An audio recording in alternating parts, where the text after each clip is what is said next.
Inflammation is an immunological process in which your body recognizes and responds to damage or invasion. There are 4 hallmarks of inflammation as shown here. Rubor, or redness, refers to the colors seen around an infected site. It arises due to the leakage of red blood cells from the vasculature at sites of inflammation. Calor, or heat, refers to the increased temperatures of the inflamed area. Increases in heat occur due to increased blood flow to the tissues and because of reoxygen oxygen species released to clear an infection. Tumor, or swelling, results from the increase in plasma, red blood cells, and white blood cells in the area of inflammation. And dolor, or pain, results from the increased pressure associated with the swelling, which pushes on nerve endings. Fluor is sometimes used to denote the change in color or redness of inflammation. The process of inflammation begins at a site of tissue damage or infection. Here, in the image on the left, red, rod-shaped bacteria are introduced into tissue. Cells in the tissue, called macrophage, recognize and bind to these bacteria because they are recognized as foreign. Binding of receptors on macrophage by bacteria causes the macrophage to release soluble proteins called cytokines and chemokines. Cytokines are molecules that are released and act upon other cells, and chemokines are specialized cytokines that are molecules that cause the recruitment of cells to an area using a concentration gradient of the chemokines. Cytokines act on the vascular endothelium cells, the square red-shaped cells in this image. Cytokines cause the loosening of tight junctions that allows red blood cells and other cells and molecules to escape the vasculature. In the middle image, white blood cells in the blood vessel are seen squeezing out between the vascular endothelial cells, as well as fluid being released into the area. The concentration of chemokines is greatest closest to where the macrophage released them, and least at the furthest distance traveled away from the macrophage. This allows the white blood cells released from the vasculature to hone into the site of damage or infection. Shown here in these images, redness and swelling are apparent at sites of infection or tissue damage. The redness comes from the red blood cells released from the vasculature. Swelling results from both the fluid, plasma, and cells being released into the area. Pain occurs when the area swells and the nerves in the area are pinched in the confined space of the damaged tissue or infection. And heat results from increased blood flow and from chemical reactions used to kill invading microorganisms. The purpose of inflammation is to control an infection. However, things such as a splinter, a small sliver of wood that would not have any real ability to cause an infection, will also be recognized as a foreign invader. The inflammatory reaction delivers cells and molecules to a site in order to help kill and clear the infection.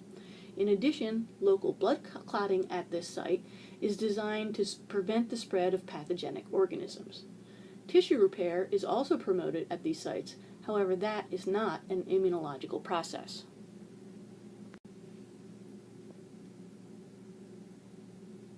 In order to understand how you have increased blood flow at sites of inflammation, look at the diagram here. If this were a hose, think of it as the right side where you see the decreased opening as the end of the hose when you put your thumb over half of the opening. This results in the water coming out harder and faster. Conversely, when the hose gets wider, the flow is slower. But there is more water at any given position on the fat side of the hose as compared to the narrower end. The cytokines released from tissue macrophages promote increased vascular diameter, which results in decreased pressure and flow rates, and increased blood at the site of damage or infection. In addition, the molecules released by macrophages cause the expression of cell adhesion molecules on the inner side of the vascular endothelium. This promotes the binding of white blood cells in the blood to the walls of the blood vessel. The cytokine that is most important in this process is TNF-alpha.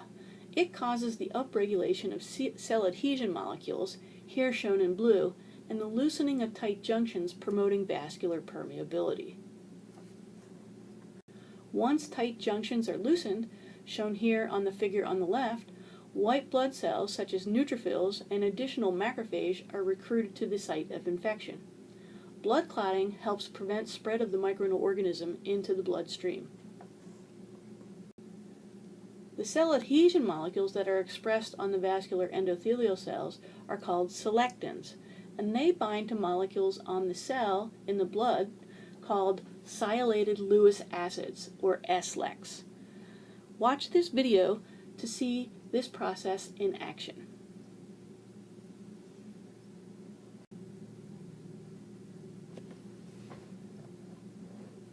Leukocytes are white blood cells that help fight infection.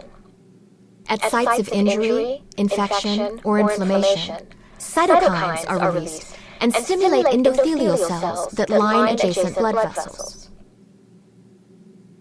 The endothelial cells then express surface proteins called selectins. Selectins bind to carbohydrates displayed on the membrane of the leukocytes, causing them to stick to the walls of the blood vessels. This binding interaction is of sufficiently low affinity that the leukocytes can literally roll along the vessel walls in search for points to exit the vessel.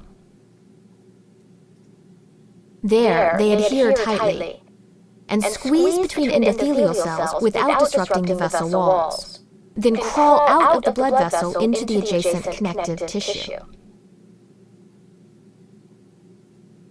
Here, leukocyte rolling is observed directly in an anesthetized mouse. The up and down movement of the frame is due to the mouse's breathing.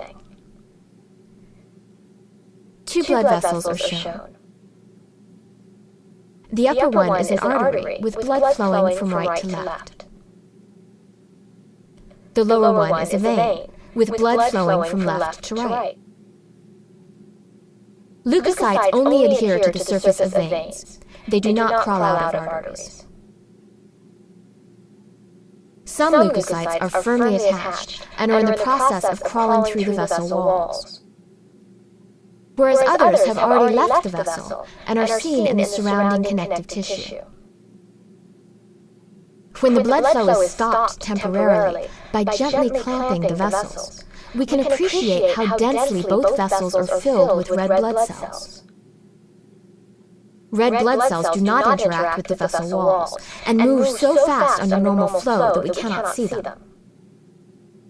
When the blood flow is restored, some of the leukocytes continue rolling, whereas all non-interacting cells are immediately washed away by the shear.